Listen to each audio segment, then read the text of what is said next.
উপলক্ষে এসেছি।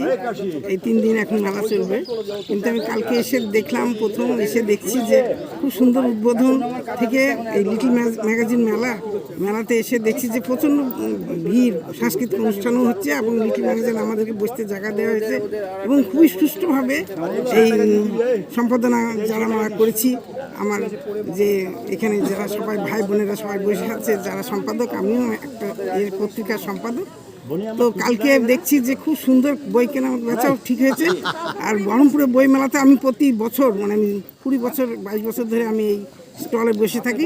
Little magazine স্টলে আমার কাছে বিক্রি হয় না, এখানে আসে না, যায় না কেউ, মানে এদিকে তাকাই না। বহরমপুরে এগুলো সঞ্চালনেরও ভুল থাকে বহরমপুরে বই মেলা, কিন্তু এখানে কিচ্ছু নিখুঁতভাবে সঞ্চালনটা খুব ভালো হয়েছে। বলবো যে লিটল ম্যাগাজিন দেখুন এবং মাতৃভাষাকে রক্ষা করুন। কত সুন্দর অল্প দামে এই বিক্রি হচ্ছে, বলছে যেগুলো, সেইগুলোর জন্য আমার খুবই ভালো লেগেছে। আমিও তো একটা সম্পাদক, আমাদের কত কষ্ট করে এই পত্রিকা বের করতে হয় সম্পাদক, যারা সম্পাদক। আমি নমিতাঙ্গনের সম্পাদক, আপনার নাম? সম্পাদিকা, আর আমার নাম সুপ্রীতি বিশ্বাস। আমার এখানে এসে খুবই ভালো লেগেছে।